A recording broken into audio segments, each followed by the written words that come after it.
This podcast is not sponsored by Sattva. God damn it.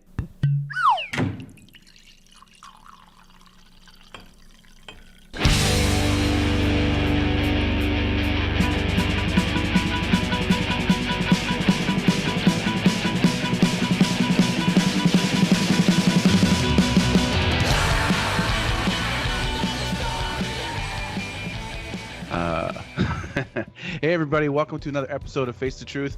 I'm really excited to talk with my guest this week. This guy's been an artist that I've been a fan of for many years. Met him briefly a couple times in the past at Society of Illustrators in New York. Really enjoy everything that he does, just aesthetics to overall just his concepts and you know, the whole shebang. I really like this guy's work a lot, so I'm really excited to talk to him about his work. So without further ado, everyone, please welcome Chris Buzelli.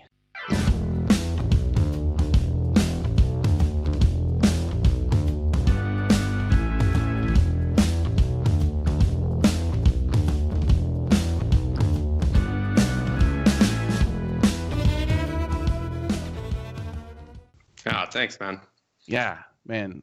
I really one thing I was really wanting to talk to you about was just, to me, your work is refreshing, and a lot of artists, they, you know, you probably get asked this, like, where do you find your style?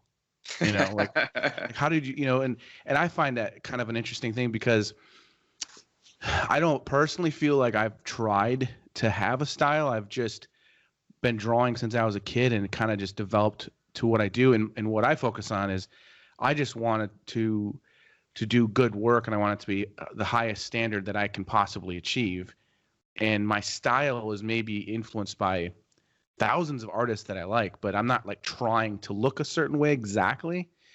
But it's funny because when I look at your work, there's a definite style. But so I'm curious, from your point of view, like how you developed into your approach, because I'm certain it didn't always look this way, your work, right? Yeah, that's so funny you asked that question, because that word style is such a mystery still to this day to me, because when I actually look at my work, I don't see a style at all, you know, but there was a bit of a journey to get to the point of just letting go, and that's when that sort of, I guess, style started to emerge. And because the first maybe 5-7 years I was an illustrator, I was doing mostly collage work, like mostly like painting on ripped pieces of paper and collage.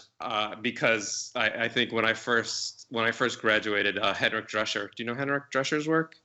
I might be familiar with the way it looks. Oh man, I still love it to today, and it's just got this real nice, like, you talk about freshness and looseness, and like, yeah, it has all that like artistic mark making and experimental that you like, that you know, that I would love to be, but I found out it just wasn't me in the end, you know. Yeah. And it was through that process of trying to emulate others that I found out, like, that's exhausting, because it's just not what you do.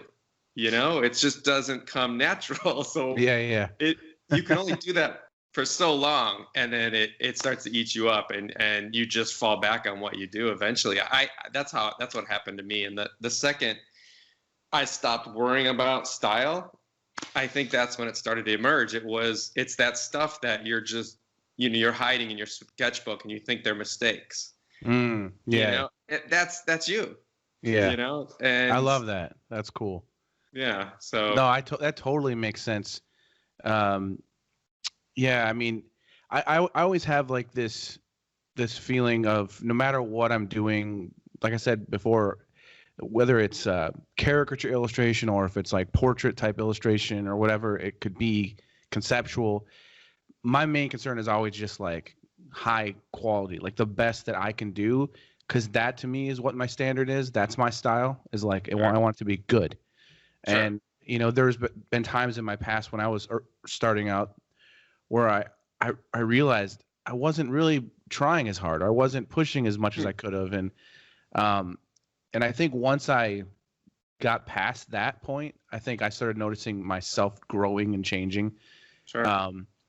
But like, I think that what's interesting about your work too, one of the things to me that stands out the most is, I mean, obviously, I think that you're a great painter.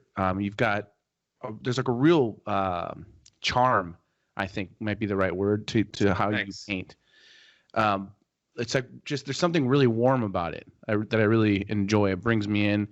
Man, you just thinking that it would be amazing. I don't know if you've considered or have done this, but a children's book by you would be really awesome, like an epic. Take you like forever. But that's funny you mentioned that. I'm working on. I don't know how much I could say right now, but it's not per se a children's book, but it's an epic book. Oh, cool. And that's would be great to see that. That's it's kind of a mind fuck right now though. Like I am having a hard time with it because I'm so used to the editorial world or advertising world where, I get the prompt, I have to come up with one image, one main image and it's done.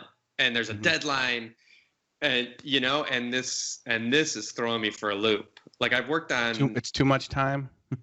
It's not, maybe it's too much time. It's also trying to break it down into a series of images rather than trying to encapsulate it all into one image. Oh, that makes sense. Yeah. And it's really screwing with me and trying to find that sort of that hook or that toehold into the one basic foundation of them all is really throwing me. And that makes a lot of sense because that's the one thing I was about to say is like the one thing besides just the overall look of your work. One of the things that I'm always inspired by is your concepts. Like you always have a lot going on. There's a lot of thought behind the different things, different elements. Like there'll be one image, and then within that image, there's a couple other things smaller happening somewhere else, or there's all kinds of different things like that going on. And to me, that's one thing that I find important, and I wanted to talk to you about is when you get one of these kind of jobs that, I don't know, whatever one it could be, like maybe I'm thinking of, I really love the ones you did. I think for something for New York, but it had like the squirrel with the. It was the SVA subway poster series. Yeah. When you get a job like that, where's your starting point concept wise? I mean, because I'm sure you do a lot of like thumbnails and stuff like that, but. That's funny because I was talking about finding like a hook, and that was tough because I live in New York City.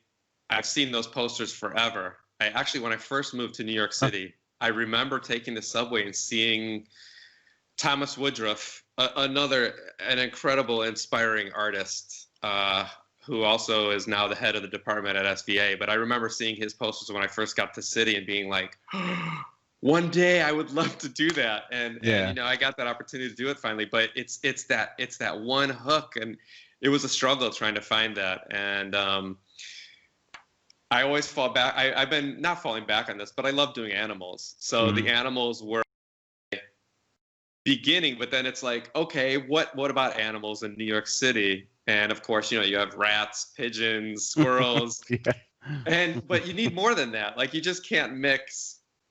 I mean, you can mix a rat in New York City, of course, and the whole like pizza rat came up. Yeah. But I remember I was working on the squirrel, and I'm like, I would love, like, I love like investigating like history or just a background on a subject. I think as illustrators we get to do that a lot. And this one I was like, please, in Google I typed in squirrel, New York City history, and these great stories started to come up about how in the right before the Victorian age, New York City had cut down all the trees, and during the rise of the Victorian age, it was all about mental health and physical health, and they thought like nature was good for the body and mind, which they're right, and they I think a bunch of cities around that time did the same thing. They brought in squirrels because. And it was funny. This big thing. It was this big tourist thing. People were coming to the city to feed the squirrels. That's hilarious. However, winter came and the squirrels didn't have any trees or nuts. and they all died out. So man. right soon around that same time, they started Central Park planting more trees, and I'd like to think it was all because of the squirrels, but it wasn't. But it just happened around that same time, and that was my hook for that squirrel piece was Central Park and squirrels and the nuts and the spreading of nature. So yeah, it's neat to find a conceptual hook. That's the neat thing. Also, like going back to style, I think, especially with illustrators' work in general, you have to come up with a concept, and that concept sometimes dictates the style of the piece too, because that idea is such an important aspect of it. And so. No, that's true. That's interesting though. It's funny you brought up the squirrel thing in New York, but like I'm originally from North Wisconsin, and oh, cool. We have, of course, it's a beautiful area. Yeah, there's like lots of wildlife up there. Yeah. I hate rodents so much. Like I can't stand them. Like when I go to New York and I see rats, I can't believe how many rats I see. It freaks me out.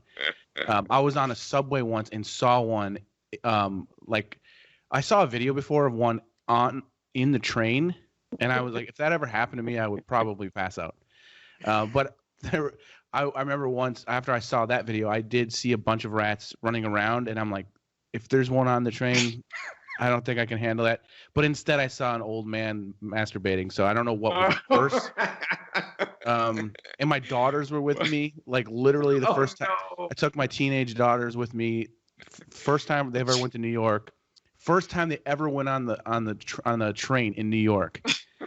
There's an old man like just doing crazy shit under his pants, and I'm like, God. Don't look. They got the real experience. They'll always remember that. It was like, don't touch anything. It is one of the grossest, dirtiest cities, I have to say. Like, I love New York City, but anytime I travel to another city, I'm like, these cities are so clean. It's so nice. Like, I know. Like Chicago, I've been in Chicago since '96. Oh wow! And I moved to New York City. Yeah, it's a beautiful. Oh, cool! That's awesome. Yeah, I've been here ever since '96, and whenever I come back from New York, I'm like, this is more relaxing. You know, I love going to New York though. I always have a blast. But what I was gonna say though is like, so I don't like rodents, and I just like. Everyone's like, oh, squirrels are so cute. I'm like, no, it's just a tree rat. That's all it is. And I have in my back, we have an alley behind our apartment, and we have to, bring our garbage out. I'm terrified just to open the garbage because squirrels will jump out. Like, don't actually. I have a rat story. I've since probably around that time, '96. I'm the porter of my building in New York City. So I take out the trash and sweep and mop the floor and sweep the sidewalk every morning. And I remember sometimes the trash bags fall in because someone put something heavy in. God. So I went to grab the trash bag, and it was kind of dark out. Giant rat pops up on the edge of the garbage can, and they're big. They're huge. And he was not going anywhere. I remember I had the broom nearby, and I swung the broom at the can. I hit the can, and he just stood there looking at me like, what do you think you're gonna do? And it was they're amazing. They're so used to people. And you're still in the city, right? This weekend I am not. I'm upstate a little bit, but okay. Yeah, I'm usually in the city. And have you noticed? So I've heard, I don't know if this is true or not, but I heard since all this quarantine stuff's been going on, since the pandy's been happening, that rats in New York have been losing their minds because things have been shut down. And like, I've heard they've been more aggressive. Have you noticed anything like that? Yeah. Especially because a lot of the restaurants and bars now have set up shop on the street. They have a little like tent outside, so that's become a whole new area for them to get little nibbles and stuff. So yeah, you see them a little bit more, but New York City's they're always gonna have rats. And there's this great book with I think it's called Rats, and it's all about the history of rats. It's a great cover of Manhattan in the shape of a rat. Oh, cool. And I remember reading this one part about the rats when the females are pregnant and they feel threatened, something innate and biological takes over, and they have like double the amount of babies because they feel threatened. So it's like we'll never get rid of them. God, such a terrible, terrible thing. Such a terrible thing. Like, gosh, like it's so terrible that it can like really it can break you down, whether if you're a religious person or not. You got to be like, either there's no God because rats exist, like that's that obvious, or what were you thinking, you dipshit, when you made these things? Like there's like you can actually get philosophical about rats. It's pretty crazy. We keep talking about this, but honestly, like, I mean, they're a part of my art. Like I did that. I actually proposed the rat. I don't know if you saw this rat. I had a rat drinking the bubble tea. You know, the tea with those big boogers in them. Yes. And I remember I was working with Gail Anderson, was the art director there, and she was like, "No rats. You know, anything but rats." It's funny how people have this like repulsion to them, but. You know, it's interesting. Like in my neighborhood, I've been in this apartment for a little over 3 years now, and when I first moved in, I would see. I'd sit on my back porch and like smoke my pipe, and I would see rats running around. I'm like, oh goddamn. Where are you in Chicago? Rogers Park. Oh, cool. Yeah, pretty close to the lake and everything. And we basically, all of a sudden there was like these signs that were being put up all over the place saying there's like this initiative to put like cats, like there's like cats that were like let loose in the neighborhood. Wow. And they said, so there's going to be a lot of new friends in the neighborhood, and they're here to take care of the rat problem. And so there are cats in this neighborhood that just they like literally just live in the streets. Oh wow. And for almost 2.5 years I haven't seen any rats. Wow, maybe we need to get some of those. It's crazy. We used to have all like the poison bait stations all over. I live in the East Village, and now they've taken them away because all of a sudden we have hawks. Oh man. And hawks are, that's a rarity in New York City to see a hawk, and so we can't put the poison out because the rats eat the poison, the hawks eat the rats, and the hawks die. So yeah, maybe we need a few of those cats. I'm amazed. I like literally haven't seen rats in my neighborhood in at least a couple years, so it has to have been working. Cool. Too bad cats didn't eat squirrels, but because there's a lot. And this was my whole point. This reminds me to come full circle. Is so being from North Wisconsin, all this wildlife. I come to Chicago and everyone's all about the squirrels. The squirrels here are gross. They're not like squirrels. Like a city squirrel is like. Like a Charlie Brown tree. That's what a squirrel's tail looks like in Chicago. It's like this little teeny thing with a few hairs sticking off of it, and they're really fat, and they look so angry. Like they're totally like tired of everything, and but it's different because then when you go to Wisconsin, and my brother's got this nice place up in North Wisconsin, and you'll see squirrels, and I'm like, oh, they're so beautiful. They actually look beautiful and cute. Because here they're just gross looking. Like, I think they're stressed out. Yeah, they're stressed, man. They're like, ugh. Yeah, it's so funny you mentioned squirrels because I grew up south of Chicago in the Heights, Chicago Heights area, and it's not this city, and it's not rural. It's sort of this weird in the middle. It's like not Arlington Heights. No, it's Chicago Heights. Chicago Heights. Yeah. It's a little industrial, a little neighborhoody, a little, it's not that you wouldn't want to go there right now.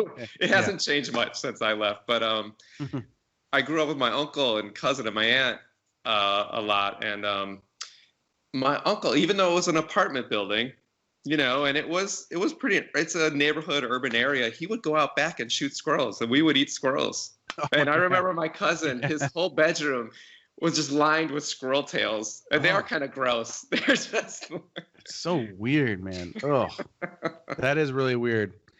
Yeah, I mean, being from North Wisconsin, we definitely like I shot a rabbit once in my yard just because I was a stupid kid and I had a pellet gun, and my dad wasn't happy about it.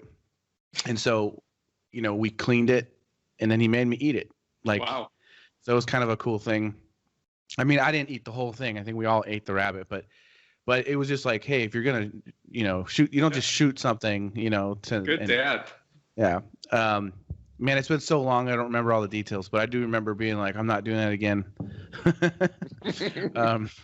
But yeah, we lived in the middle of like nowhere in the woods. And so we had do you know what a grouse is? Sure. We had one fly into my bedroom window, and we had double paned windows in the wintertime, and just to for insulation or whatever. And my brother and I are in our room, and also there was like this crash sound, and I look into the window, and the outside window, it was like as if it looked like a fucking cartoon, you could see the whole silhouette. It was perfect. It like smashed in. You could see, and you could tell it was a grouse. Like it was like a cartoon silhouette of its body. And I'm like, oh my gosh, a grouse just hit the window. We go outside, and I kid you not, it sounds so trailer trashy, but there was a laundry basket that just happened to be, I don't know why, but it was outside that window. Grouse fell right into it. Dead. Brought it into the garage. I know this is a little graphic, but I don't, people, I don't know if you knew how easy it is to clean a grouse, but you lay them on their back, you put their wings down, you put your feet on the wings, and you grab the feet and you just pull it right out. Wow. It's so easy. Like literally, that's what we ate for dinner that night. Nice. And you didn't have to spit out like shotgun pellets or anything. It was just like perfect. But like dinner literally ran into the window and we ate it, Amazing. It's kind of funny. I love birds. I actually, I was up here the other day, and I guess, I was outside and I thought I saw this crow, and it kind of landed near me, and it was 3 times bigger than a normal crow. And I'm like, my God, am I seeing like the king crow? Am I seeing some prehistoric bird? And I find out it's a raven. I guess I'd never seen a raven up close, but they're gigantic. They're beautiful and smart too. Very smart. Super smart. That's awesome. Yeah, I mean, you tend to like, I think when you leave the city, like I'm the only one that's ever left home. My entire family still all lives up in North Wisconsin, and it's interesting because there's such a different perspective that they have on reality and the world compared to mine living in the city. Like we talk about this all the time. Like even when it comes down to politics and everything, it's so different and split. But at least we can all still hang out together, and I go up and visit. We go fishing and we have a good time. But it always blows me away how different the feeling is, because you're in the city all the time, and even though I love Chicago, there is always, especially like in the last year, there is like a rise in stress and just, you're just, when you're driving, you're just like, son of a bitch, you're just like, everything's just like, and then, oh, that's good to know. I'm not the only one experiencing this. Yeah. And then when you go up to like Wisconsin, you're just like, the squirrels look nicer. Everything looks nicer. The birds look nicer. Like, yeah, because I think after a while the city can really get to you. You know what I mean? Completely. I'm right there with you. Yeah, I love New York City, but this whole COVID situation has been tough. It's been I'm sure it's tough on everyone, and but I think especially city people, it's been tough because especially Chicago or New York City, you're right on top of each other. And now the extra stress of trying to stay away from everybody and things not working how they're supposed to work. And the threat of the threat of breathing someone else's breath is a constant, and especially in New York when it's like, I can't, actually, I don't 100% know if I had it or not, because I didn't go to the doctor. But the last time I was in New York, I went to my agent had like a party, and I was hanging out with Greg Manchess and a bunch of other artists. Yeah, he's a great guy. And then when I got back to New York, or back to Chicago, it was a week or so after, or not even, probably a few days after, I got so sick. Whoa. Like and this is in February, just before everything. And I had a high fever, like 104 or so for like 2 days, terrible coughing and then I never felt as weak. And I don't really I've never really gotten the flu before. Wow. So I just assumed I had the flu, and it was really bad. And then for about 2 weeks, I just felt like I was like hit by a truck or something. It took forever to feel strong again. And then I had Greg on my podcast. Did you blame him? Yeah. Well, I had him on my podcast, and he told me how sick he got after we hung out. And then I said, "Oh man, I had the same thing."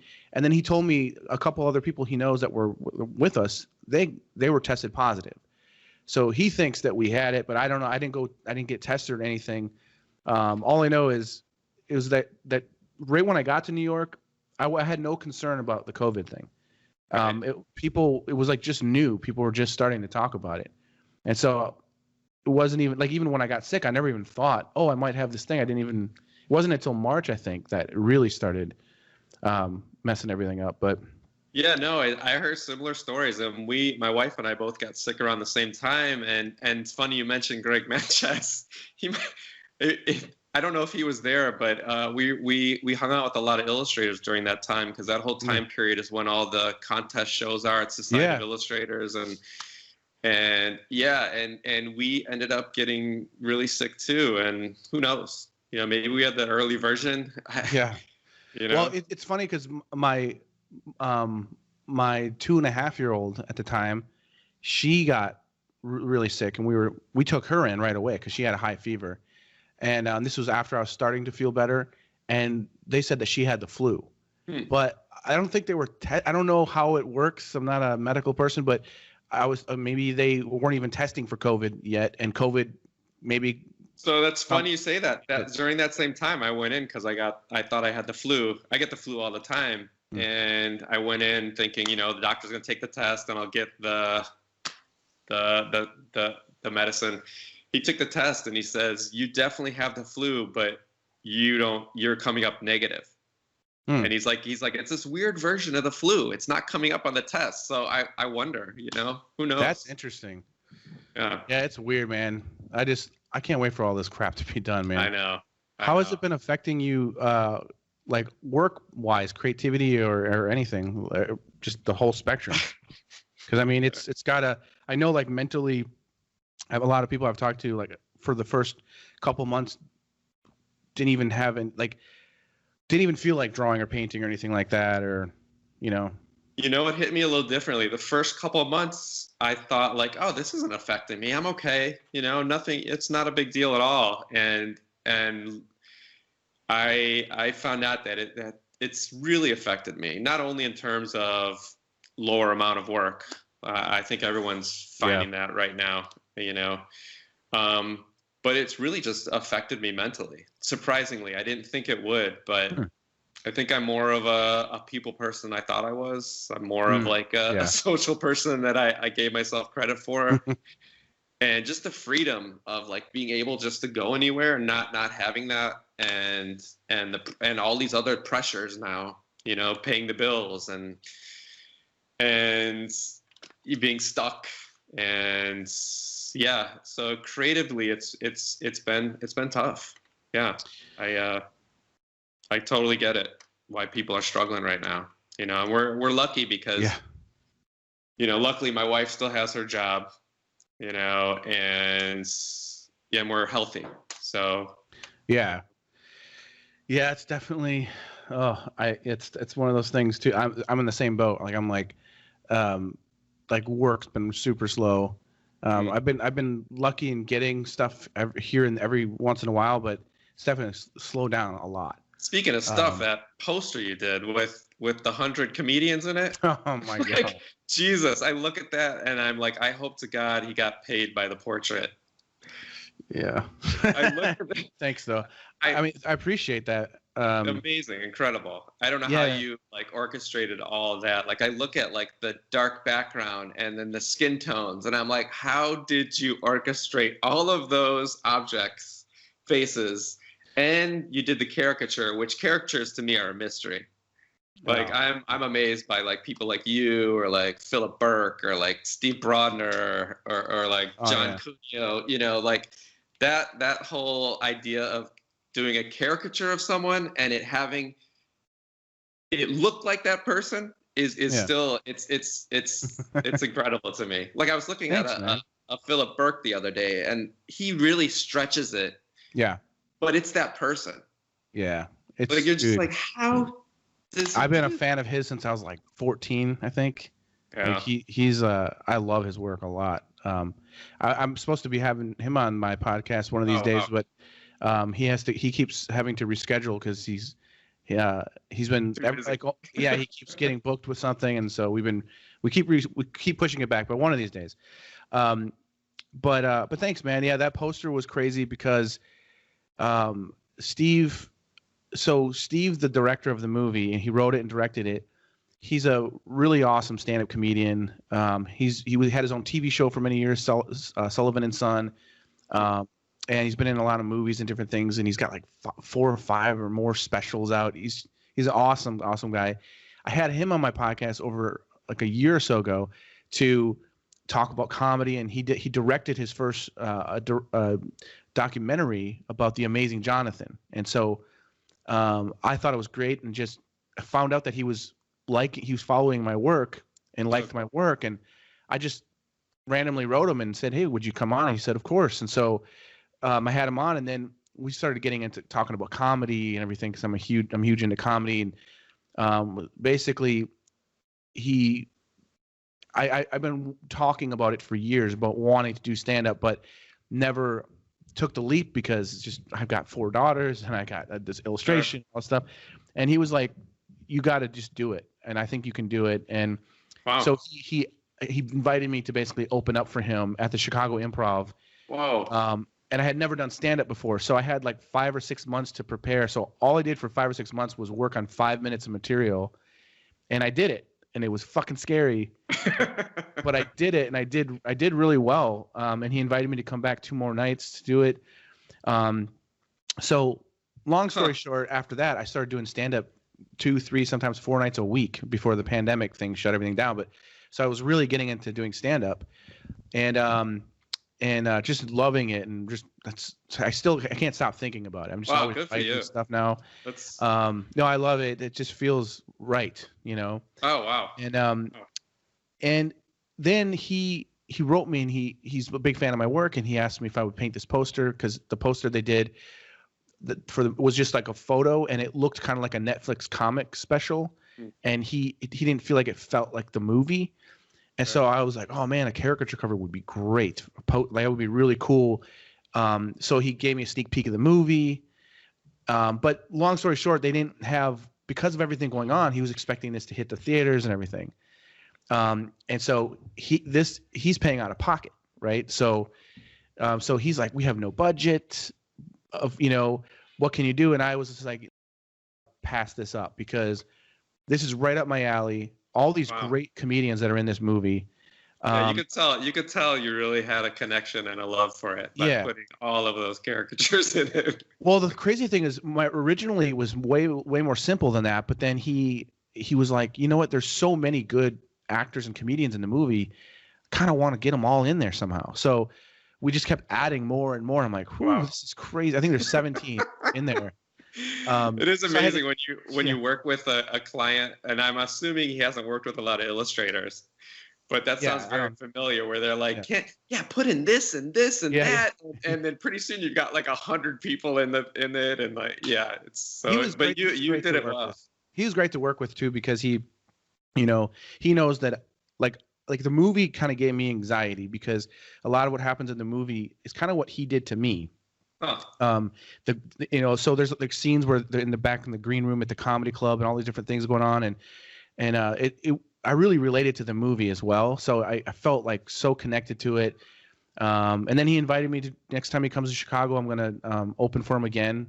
Wow, man! And that's so fascinating that just happened from that brief connection in the beginning, and now that led to this. And so I look at it more like it's like it's a cool opportunity to continue to connect with like comedians and And I'm grateful that they, like, a lot of those comedians like reshared my artwork and were really, supportive. So I look at it like, and he did pay me well. I got paid well. So it does work out good. Have you ever thought about bringing in your illustration art on the stage in the comedy thing?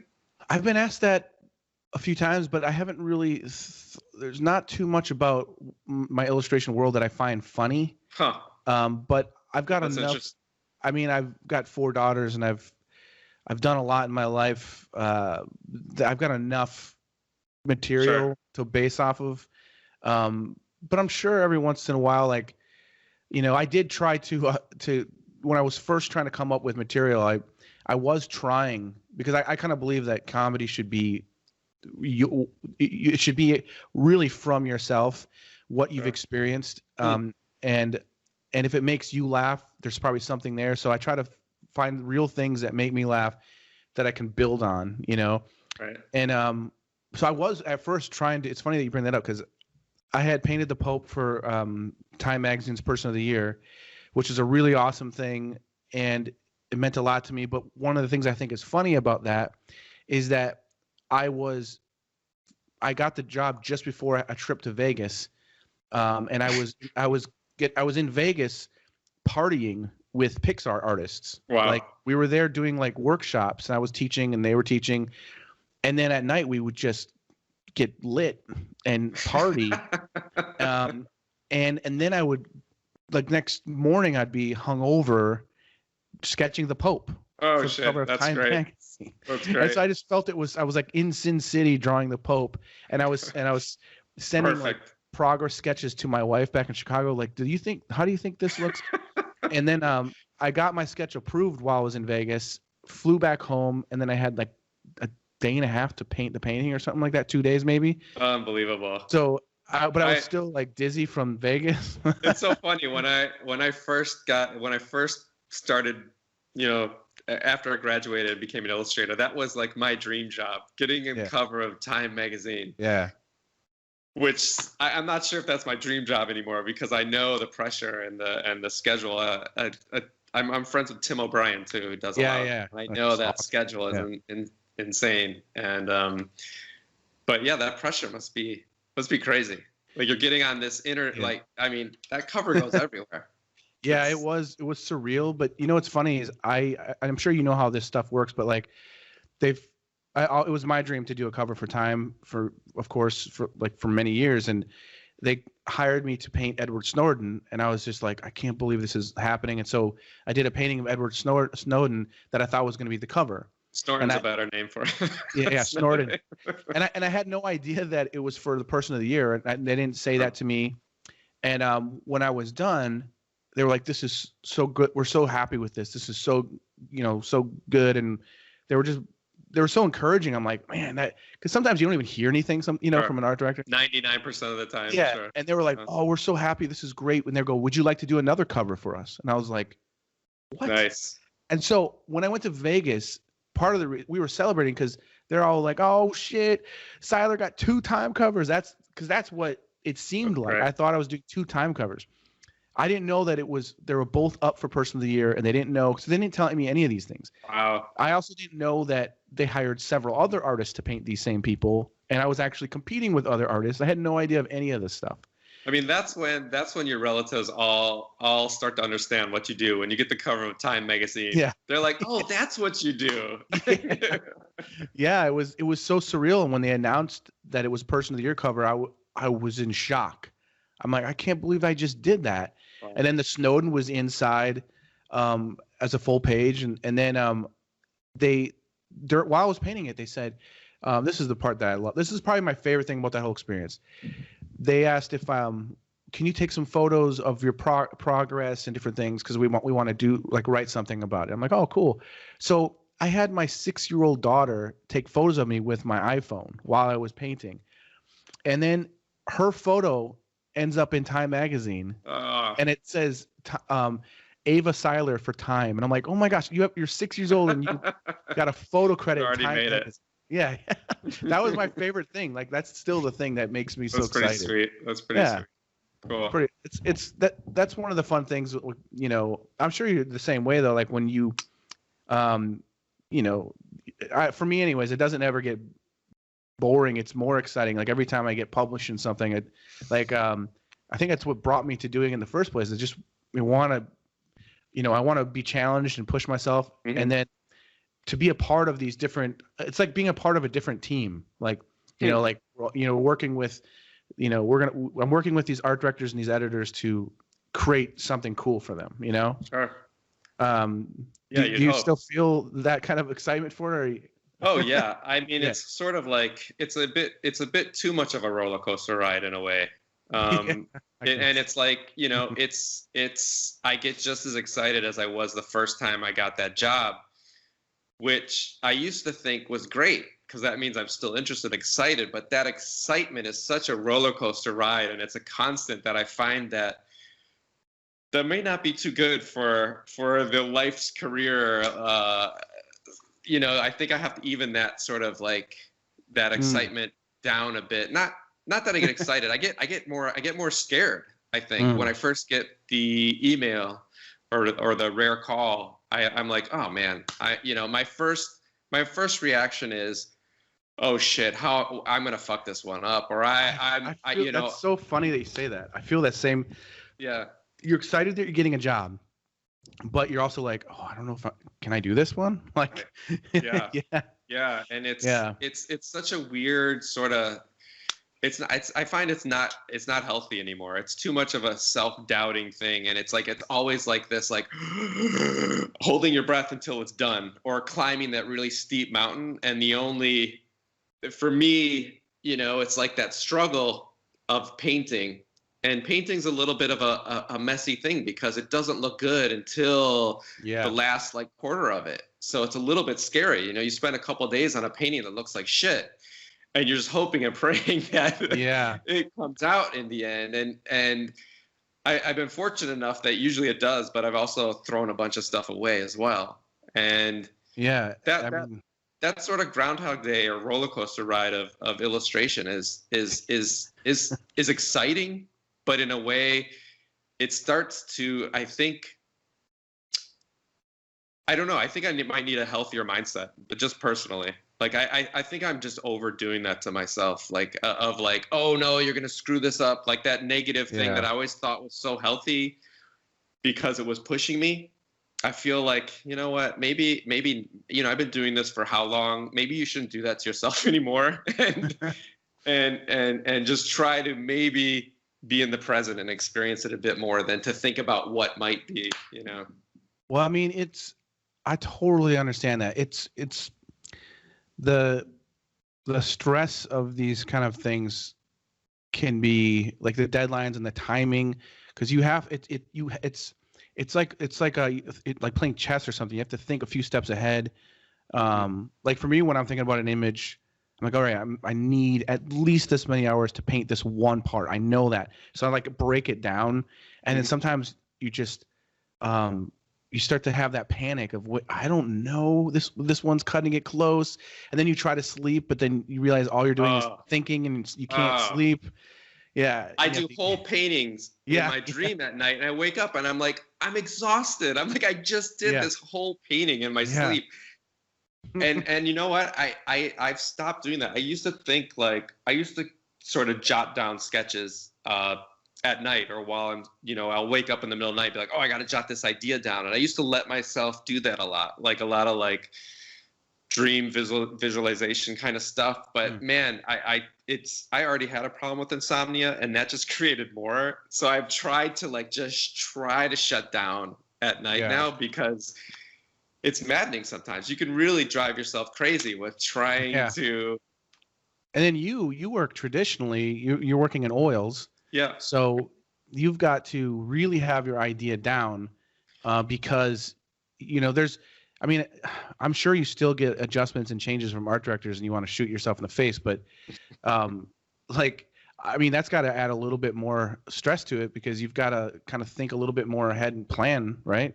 I mean, also, my sketches are pretty loose. Okay. So I think that gives me some leeway sometimes. So they're kind of like, we like the sketch, and then you're like, you feel like you have more freedom to kind of go a different direction or add things, or as long as the idea and the concept stays the same. I think because of the looseness of my sketches, I think I have a little bit more leeway with like, oh, I'll make this a little bit bigger. Oh, I'll move this one over a bit. Oh, this will change. And every once in a while, I'll be painting something, and I'll shoot the art director like something, and I'll be like, look, this is working. I don't know what you think, but I think this is working better than the sketch we decided. Maybe we should leave it like this. And 90% of the time, they're like, you're right. Let's leave it like this instead of putting that extra something in. You know, that's the great thing about working with paint, is that it's always moving. I mean, honestly, it's same on the computer too. You have so many undo and redo and stuff. It is always moving. But I think I think most art directors I work with, I think they know that I'm painting it, but in the end, it's just a scan. It's just that I'm sending a final image, and I get asked to make changes. And how much time do you typically get for a deadline? Typically, probably my sweet spot is probably from start to finish. You give me a week, but I've done the 2-day turnaround, 1-day turnaround for the New York Times. And yeah, that's nuts, man. Yeah, I feel like it's crazy because I refuse to do traditional for publication unless it's a special thing, like something, and they're giving me more time. So I only do like oil painting for private commissions and stuff like that. But even just doing my digital painting, people just sometimes I wonder if they think I'm just pushing buttons or something. Like it's still drawing and painting, and it still takes like forever. I'm still. I don't know how you do it, man. For me, it's so much easier for me to pick up a brush. It's just something more innate for me. I'm much quicker pushing paint around than pushing pixel around, and I know there's still this huge amount. Well, if it helps you, like it's really not any different for me. The way I paint digitally is almost the same. Yeah, I see your process. It's pretty very neat. similar. So I am drawing, I am painting, I am mixing color, I am doing all this stuff, and it is quicker, and I can make changes way faster. But it's still infuriating when an art director's like, how about we just make the guy go like this now? Right. It's like, can you turn his head the other way? Yeah, that drives me crazy. Like that happens a lot. Or like an art director will be like, actually, I think it would be better if his hands were back like this and like that. And I'm like, you already approved the sketch, and we already mostly painted it. Sure. And like, so I think the digital thing has some negative things as well, because art directors think, you can just move it and whatever, and it's like, that's what I don't get that a lot, and I'm very thankful. And I think because art directors think that way, they're like, "Ooh, he painted this. It's gonna take too long." That gets me so mad, because I'm like, I painted it too. Yeah, totally, it's totally. Like, you should just don't even tell them it's digital next time. Just say you painted it. Yeah, I a year ago I did like this really fun ad campaign for Cotton, where I got to paint all these women, it was like what was it? It was called my daughter's crying. Sorry about that. It was called Rosie something. It was basically inspired by a Rosie Riveter, like the famous painting. And they wanted to show all these women that are like, inspirational women, like in their different fields or whatever. So I thought, this is really cool. And, like I said, I got 4 daughters too. I'm like, I want to, make them proud, and like, and I love like Rockwell, and I love like, those old posters. And so for me, it was like, this is going to be a blast, because I know I'm perfect for this job. I'm going to I had a blast doing it. And I was all finished with the painting, completely done with all. I think I did 5 or 6 paintings for them, and one of them, they came back after it was all approved and done, and no, I'm painting realistic portraits, so they look exactly like the person, exactly like the references they gave me. Sure. And they were like, the one woman, they didn't like that she looked chubby or whatever, but that's exactly how she looks. Like 100%. And then they were like, and can you, like, basically, can you get, she had like rolls under her neck. But again, they sent me these professional photo references that they wanted me to paint from, and so I just painted how she looks. And then they wanted her face thinner, neck rolls gone, more of a smile, all this crazy stuff. And I'm like, I have to like repaint that. Yeah, sure. Like that's not like a sure. And then an illustrator friend of mine, Zach Meyer. I'm not sure if you know Zach Meyer. He's an awesome illustrator. Yeah. He goes, Jace, there's this thing that you can do. It's a warp thing in Photoshop, and it actually. And he explained this to me, and I never even knew this existed. But I hate like abusing the computer. Sure. Like, I don't like that. I try not to do anything weird. I just want to draw and paint. But he goes, this thing, it recognizes a face, and you can move the eyes in closer, farther. You can make all these different things you can adjust in 2 seconds. Whoa. And I was like, no. And I tried it, and I was able to like literally shift her the front plane of her face in a little bit more narrow, and it kept my painting exactly. You couldn't tell. She looked thinner. It didn't really mess with my painting at all. And then I just then I had to recreate her neck and I had to paint all that. Right. But repainting the neck was way easier than having to like redo all of that, the structure. Sure. And I remember it looked really good. They loved it. They're like, wow, that was fast. But I hated myself for doing that. And then I started thinking about it later, like purist. I was like so annoyed and bummed about but like it was just a slight small thing, but I realized, it is a tool. Sure. And ultimately the client wants it to be a certain way. My job is to do the best thing for them what they want. So, and you'll always have that other piece too. You have that version, to show off. Of course there's that immediate like reaction when someone asks you like, oh, we'd rather have it this way. And in my head, my immediate reaction was always like, no, it's better the way I gave you. But I've become a lot more open to that. And I found that just being more open has led me to other places that were good surprises that I would have never went to before. And it's It's a lot of things like that, like, accepting jobs that I never ever would have before because I just didn't think it was my thing, or making or going with an art director's suggestion, or trying to make that work, which in my head, that initial reaction is like, no way, it's going to be ridiculous. But it's like, sometimes it's that thing, like, and you almost turn off the creative spigot in your head before you even attempt it. And I've been a lot more open. I've had a lot of nice, happy sort of surprises that way. No, that's cool. That's always awesome when that happens. Yeah. Now, being that you work in oils and for these kind of deadlines, I'm curious what your process is. I see you painting on wood a lot. It seems like, was it like masonite or panel? How do you prep?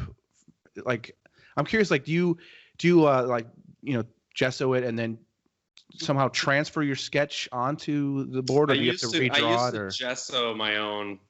I used to prepare my own paper board with gesso, but spending a half a day on that isn't worth it. So I say whatever gets you there quicker.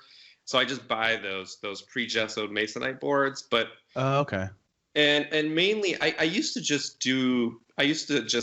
gesso paper. I love painting on paper because there's not the pressure of buying this board, which, they're not cheap. They're like $20, $30 a piece.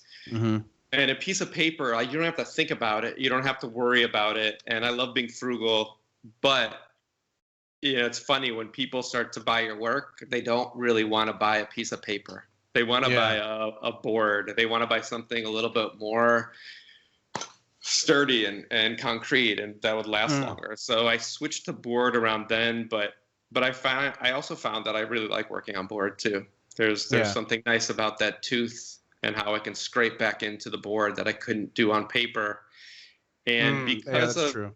I think I start just like you, really quick thumbnails, blow up the thumbnail, and then I have a really sort of serious underdrawing under most of my illustrations. And then because I don't know if it was because of the deadline that forced me to do this, but I use oils in a very non-traditional way because it's impossible to get an oil painting to dry in a couple of days if you use it. Yeah. If you use the medium traditionally, and I don't want to use those dryers. Those dryers are horrible for you. They have these dryers like Liquin or Liquid, not necessarily. They have some blue stuff. They have stuff that's really not good for you. But yeah, I've never used that stuff. Liquid's horrible, supposedly for you too. I'm trying to rid myself. That's the one medium I still use a bit of. Yeah, I have same thing. I've used that a lot to hurry up commissions and stuff. And Roberto Prada like yelled at me. Yeah. Like, do not do that, dude. That's so dangerous. But yeah, I don't know. But sometimes like when you have, I don't know what else to do really. You know, when I've been trying a mix of some other stuff. Like I met a guy from, what's the company that makes Gamsol? Anyways, I met some guy at a booth one time, and he's like, "Try this." So I've been trying it. I haven't quite figured it out, but it's walnut oil and one other product. I'll send it to you later. That replaces this, and it's okay. It's just it doesn't feel natural yet. I have to figure it out, but yeah, I don't use oils like I don't use a lot of opaque oils because I have such a heavy underdrawing under it. I use oils more like a glaze.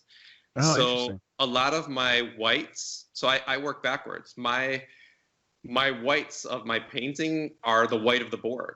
They have the least amount of paint instead of the opposite, like an oil painter would use. The thickest part would be the white. And so my paintings dry within hours. It's so. It almost seems like you're painting with oils in a watercolor technique. Totally, completely. Wow, that's interesting. Yeah. That's really cool. If you get up real close, you can even see the drawing underneath my painting. You can see all the marks and It's very thin, very thin. And what are you using for a medium? I mean, like that stuff you're talking about, like you've been using that lately, like the walnut. Yeah. The last paint I didn't use that. The last paint I just use a little bit of the Gamsol. And you just like just thin out the paint like really thin. Yeah, with the Gamsol Terp. Yeah. Okay. Yeah, and spread it out like you should see. I actually have some brushes back here, but most of my I'll show you. Most of my brushes are ruined within days. Like there are no points on these brushes because when I paint, I'm pushing and just it's almost like I'm putting on blush to my. I'm like a makeup artist instead. Yeah. That's interesting. Yeah. And is this a technique that you kind of just developed on your own throughout the years? It just. Yeah, I guess so. Yeah. I guess that's so. Interesting. Yeah, because I mean, it's really funny because I consider myself a self-taught artist and painter. My dad's an amazing painter. I didn't know that. Yeah, he's really an amazing artist. Really? Wow. I had no idea. Sorry. Yeah. Like he won when I was a kid. He won Wildlife Artist of the Year, and he's won trout stamps and duck stamps and stuff like that. Like, he won a trout stamp. He didn't win duck stamps, but he placed. But that's when I grew up. That's what he was doing, was those kind of things. Oh, that's great. But like he didn't like teach me really, because as a kid, like I blew him off. Like I just wanted to draw Ninja Turtles and stuff like that, right? Sure.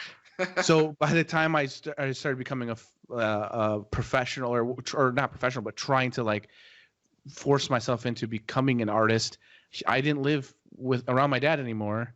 I lived here in Chicago, so I basically it was all just trying to figure it out on my own. Sure. And so I have a lot of like I taught myself how to oil paint but just I'm sure I do a lot of things weird. Sure. I'm not properly trained, but I taught myself how to paint with watercolors. And then I feel really good about my watercolor painting. And then from there I had this that's such a tough medium. I would love to switch. That's like my strongest. I think my strongest medium actually is watercolor. Oh, cool. And I feel like I was too afraid to work with opaque mediums because painting was so like I didn't get it for a while. Like it really, I didn't the values was something that was hard for me to kind of get a grasp of. Took years, for me to figure that out. I didn't, I remember asking my dad once, like if I was going to paint a forest and I wanted there to be fog, do I just like thin some white and just wash some white into there? And he was like, no, there is no forest. There is no fog. It's just the right brushstroke and color and value laid next to the right. And when he said that to me, it clicked in my mind. And I'm like, oh my gosh, it's just putting a puzzle together. Wow. It's just this piece next to that piece. And so when I work on a painting, that's all I'm thinking about is this shape and this thing. Sure. And I just, that's such a great piece sculpting. Of advice. And so once I figured that out, I started with acrylics, but I used acrylics like watercolor because I was too scared to get opaque.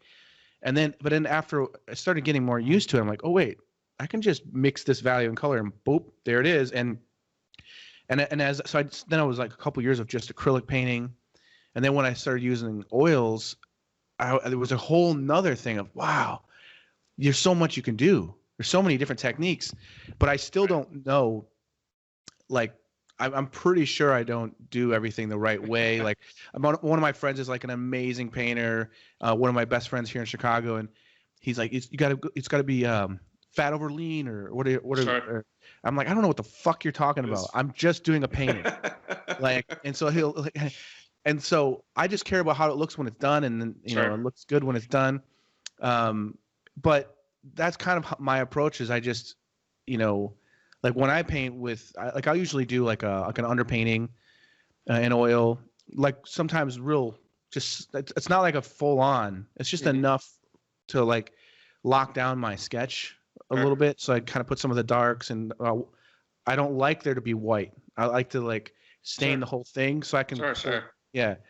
And then I just start kind of just direct painting into it. I just kind of, this color and value goes there, and this one goes there, and I just start building it. La prima. Yeah. Yeah. There's so many ways, Yeah, there's so many different ways. It's just, when it comes down to it, like you said, it's just what, that end result, and I'm fascinated by all of these other illustrators and artists. They're like very scientific when it comes to painting, where they know exactly like Tim O'Brien, sure. Yeah, of course. When I look at his paintings, I'm like, damn. That's something that's crazy, man. I would like to watch his process. Oh, totally. To see how he's doing that, but yeah, I've been up in his studio a couple times. It's neat. It's so funny. Recently, he did a cover for Der Spiegel of Trump, and I've seen him do digital like comps before. Like he'll share them, and so he's really good at that. And sometimes I'm like, why the hell did you do a painting? You're like, because the digital comp was publishable. It looked great just like that. Like, why did you do that and then do an oil painting? It doesn't make sense to me, but that's what he does sometimes. He's got a little bit of that same thing you have. It's like it's gotta be this. Yeah. So when he posted this Der Spiegel thing, I was like, I remember I commented, I was like, whoa, this is awesome. And I was like, this is so cool to see a digital painting from you. Because I thought it looked so digital. I even zoomed in on the background characters. I'm like, this is definitely a digital painting. Like I could tell there it looked. And he's like, oh no, thank you so much, but this is an oil. I'm like, what? Wow, yeah. Like, and then because he said he only had a few days, and I'm like, how did he do that? It doesn't make any sense. It's a mystery. But yeah, I would love to see the process.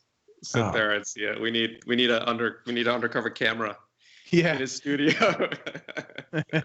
I would love that. Like, wouldn't that be cool if we had our own like pick of like just anybody's studio, just click on their studio and it's just a camera set up in their studio and you can just watch them.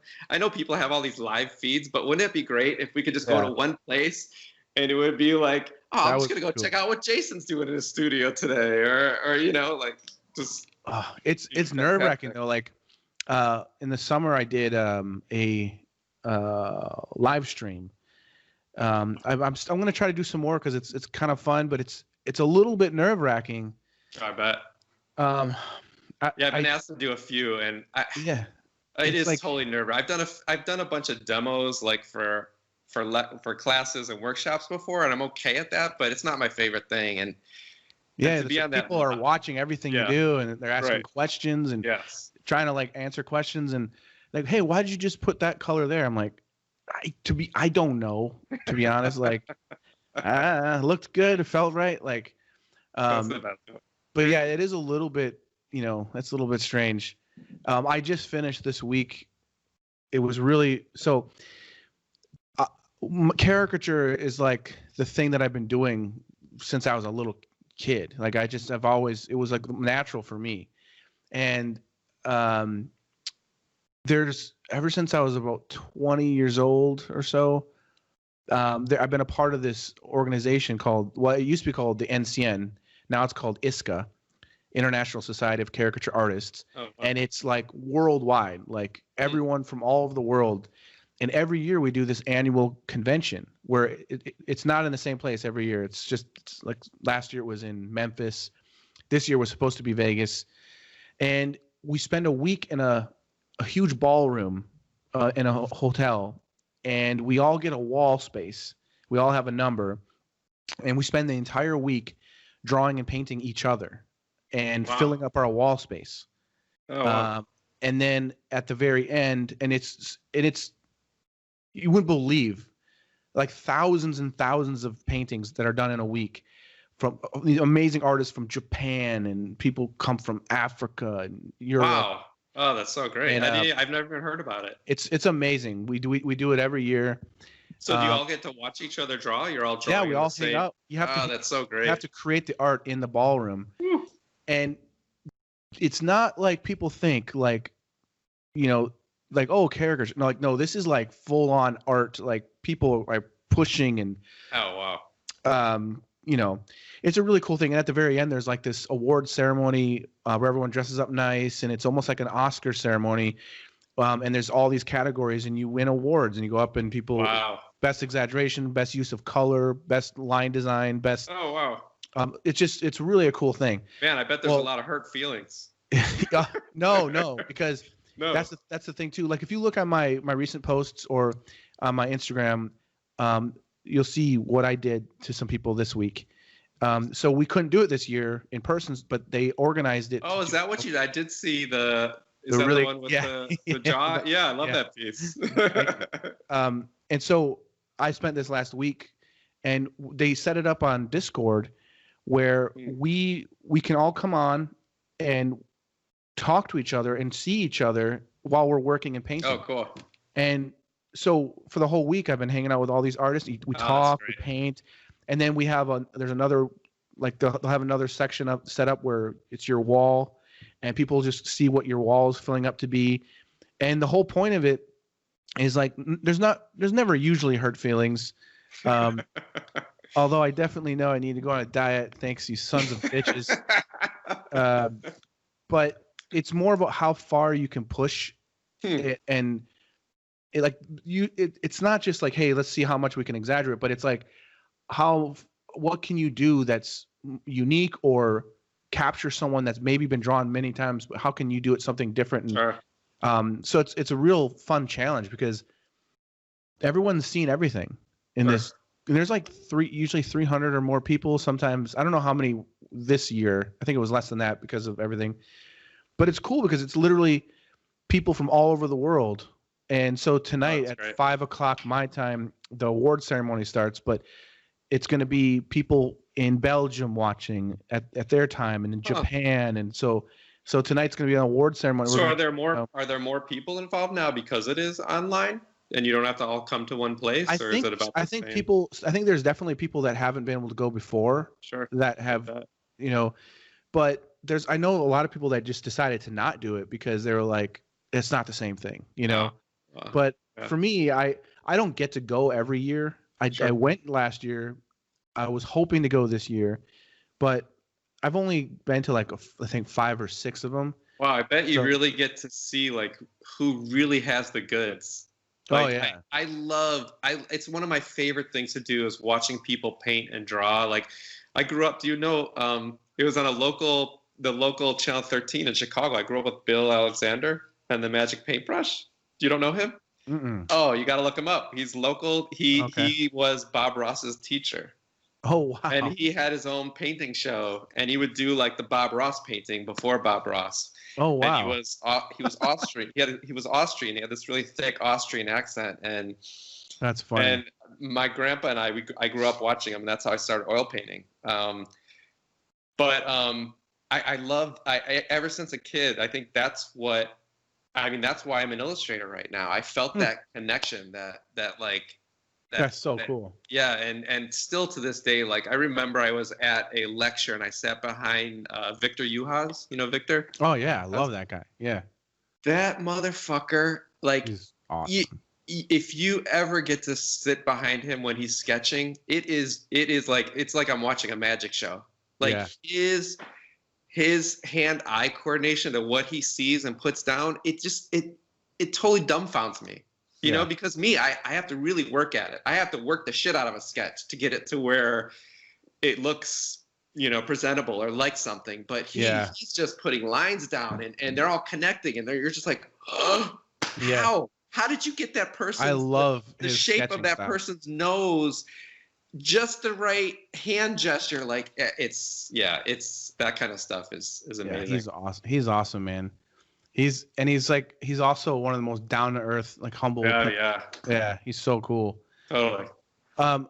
Before we get going on this, I wanted to also ask you about your reference, like how you work with references for your job, because you come up with a concept for something, like even let's say the squirrel piece, since we were talking that before. Like, how does it work for you as far as gathering ideas? Because I think a lot of people, I find that to be one of the most challenging things. I mean, I know what I do, but I'm just curious what your approach is. So I've started a visual library long time ago. I went to college in the early 90s, and most art schools used to have a place you can go to and say, I need squirrels. And they would give you like, folders and folders of squirrels from ripped out of books and magazines and stuff. And so I started that long time ago for myself. So on my computer, I have my own like visual library, and it's a lot of stuff's from the internet, but a lot of stuff is just from photos I've taken or photos from books from the library that I'm just shooting images that I find interesting, and they're all categorized like a library. Like I can go on there right now and my squirrel folder is just loaded with squirrel imagery. And like you were talking about style before, that's one way to sort of create your style, is to create your own visual library. Because it's sort of cool. The stuff that you find interesting and like, you're compiling it. And that's where I got a lot of that imagery, is from those folders. And for me, when I'm working on a piece like that, I try to surround myself with as many references as possible, not just one or two, because we're all very visual. So if I have one or two, it's going to look like those one or two references. But if I have I probably had 10, 15 squirrel images around me at the time. And my eyes bouncing back and forth from all of these things, like, oh, I like the texture on that tail. Ooh, I like the eye from that one. Ooh, I like the hand from that one. Ooh, I like, and it starts to become your own, because you're taking the things that you like and creating this new thing. And that's usually how I do it. That's awesome. Yeah, that makes sense. And you have, I noticed too, I was looking at some pictures of your work and I saw you holding some of them, that you work pretty large, like larger than I thought you did. Not as large as Philip Burke. Yeah, no, not that one. No, for those posters, I wanted to work really large just because they were going to become these giant posters in the subway. But usually I'm not working that large. Usually I'm working 16 by 20 for most of my editorial stuff. I would love to work larger, but. Do you have to take them someplace to get scanned, or do you have your own system set up for that? Yeah, I have my own system. It's just I have a regular Epson scanner. It's just one of the larger ones, but I still have to piece it together. Luckily, Photoshop has that photo merge and makes it a lot easier. Now, when you do that, your paintings are probably not dry yet, right? So how do you? They are dry. Yeah, I rarely set down a wet painting on my scanner. It's rare that it's wet. So like I said, it dries within a few hours. that's just usually. and is it, man? So that's just mostly because you're painting that thin. And yeah, so thin. Yeah, it's amazing when you put down a really light layer and you're not using a lot of opaques like white.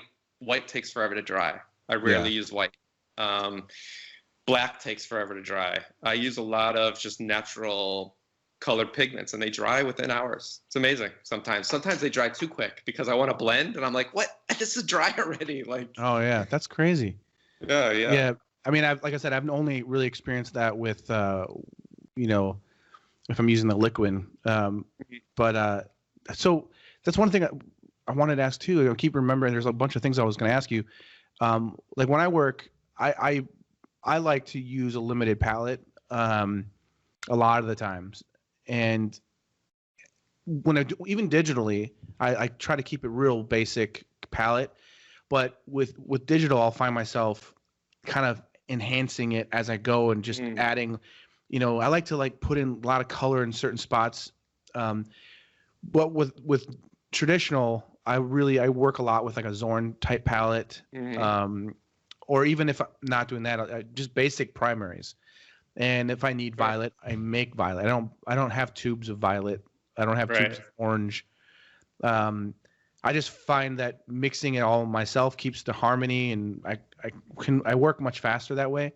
But do you have like a set palette that you like to use, or do you kind of just, this painting needs this kind of color for it, and so I'm just going to use these colors? And because I think it's a bit of both. It's definitely a bit of both. I have my own set, like sort of colors, but I never try to stick too much to it, just because I love, just, having like this color that I've never used before on there and trying to make it work and see what happens, but I experiment, not in big steps, but in small steps when it comes to that. But yeah, like for an instance, I just did a painting with a desert painting, and I knew I would need a lot of those, burnt siennas and those ochres, and so I laid down a lot of that. But it's usually pretty set, but I don't try to stick to like, oh, it has to be this red cadmium, Winsor Newton, blah blah blah. Yeah. I'm not that scientific. I'm more frugal. I'm like, let's see what I have in my paint box here, and try to use what I have. That's so funny. Yeah, a friend of mine once was like, telling me, "Oh, you got to try this this paint I've been using. It's just, dude, it's the best. I'm telling you, you got to use it." And I'm like, "Oh, cool. I'll check it out, man." Because I mostly use like Winsor and Newton. By the way, I don't know if you know this or not. I mean, this is something I discovered on my own, but I'm telling you, I don't know what it is, but that brand, Rembrandt brand. Oh yeah. Their yellow ochre, I don't know what it is, but their yellow ochre is like the best yellow ochre. It's different than other brands. I don't know if you've noticed. Oh yeah, no. Like it's weird. I use the Winsor Newton stuff too, which is like a medium. It's a medium. It's a nice solid oil paint. But yeah, when you use another brand that's like a high end, you can see and tell the difference. But yeah, it lays down differently. I just like, there's like the color of the Rembrandt yellow ochre is different than it. So that's the only one I use for yellow ochre basically. But what I was gonna say is that my friend was telling me, "Oh, you gotta try this paint. It's gonna blow your mind. It's the best stuff ever." And I go to the Dick Blick store and I'm looking, and it was Old Holland, by the way. Yes. And I'm like, it's like $80 tubes of yes, like, cadmium red's like $80. I'm like, dude, Old Holland. I'm an artist, man. Like, it's so funny because when I first moved to New York City, in my building, there's commercial stores in the bottom of the building, and one was Williamsburg Arts, which I don't know if you've ever used Williamsburg paints, but it's kind of like Old Holland. It's like this really small batch, really beautiful paint. And when I moved, I was too poor back then to buy their paints, and I remember telling them every once in a while that I was a painter, just thinking like they would let me like use a few. They never did, but yeah, no. I remember buying a few and just being like, this is really nice stuff. But Yeah. In the end, for me, it doesn't make that big of a difference. But yeah, that yellow ochre is a weird color. It really varies from company to company. Yeah. It's very strange. Yeah. I also found that that company Utrecht. That Sure. Yeah. I don't know if they went under or what, because I haven't heard much about them recently. But I found that I think French ultramarine blue is so. I love their for that. I think it is that the French ultramarine. It's like the perfect blue for getting really good darks instead of using black. I figured that out when I went to art school for a couple years, and there was a Utrecht store under the art school in Chicago, and it was the cheapest paint. But it was like, I noticed like that paint was, for some reason, their French ultramarine was so much different, because the teacher says, they give you a list of the colors they want you to buy. Sure. And I got that because it was cheaper. And then I ran out of it, and I just got a different kind. And I realized I'm not able to mix the same way. Like, what's going on here? And I realized they're completely different. Yeah. But yeah, that's the one thing that's awesome about painting traditionally, though, and like painting with oils, because just that right there shows how much range, and that there's so much that you can do. Like whether you're going to start with an underpainting or not, or paint direct, or just look at the range of, this is why I love having artists on, because like the range of artists and what they do with the medium. Like, are you familiar with Robin Ely?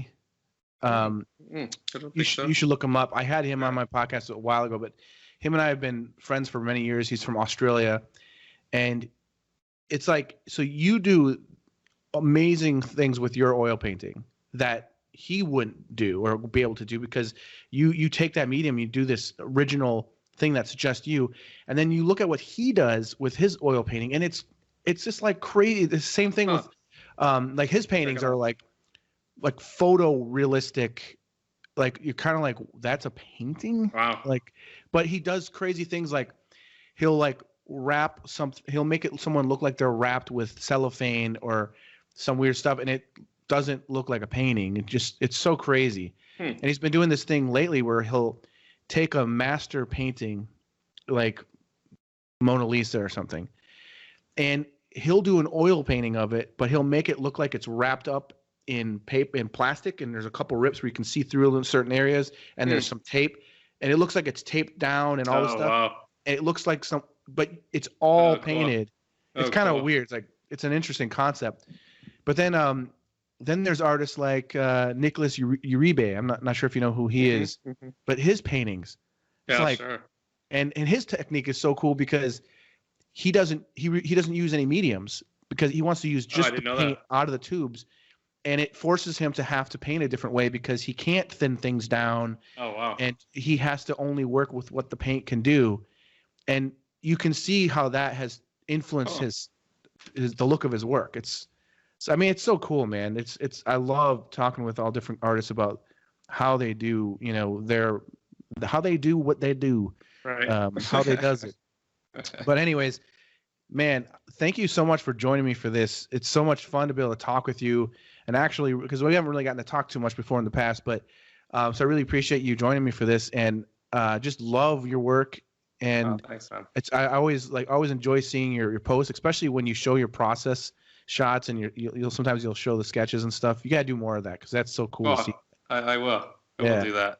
Thanks for having me on. It was I got a kick out of you asking me to do this, and it was just nice to talk to someone right now. Especially about art and stuff, Oh, totally.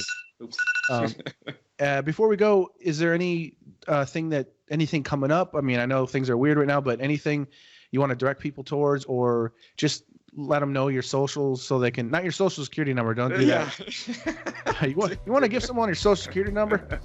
But just like, so people can follow you, because everyone needs to check out your work. And just Instagram's Chris Buzelli, with one Z. Yeah, with one Z, which is not the proper way to spell it. The story is my grandpa couldn't fit the full name on his truck, so he took the one Z off. So we're down to one Z here. So most Italians look at my name and they're like, "That is not right." So that's hilarious. Yeah. Just get rid of the onesie. It still Right. works. That's hilarious, man. All right, man. Well, thank you so much. I really appreciate it. And to everybody else, Thanksgiving is next week here in the U.S. Excuse me. And but I'll still be doing a podcast next week, probably putting it out on Saturday, but we'll still be doing it. And so everyone keep safe, and we'll see you next time. Later. You want answers? The truth shall set you free. I think I'm entitled. You want answers? I want the truth. You can't handle the truth.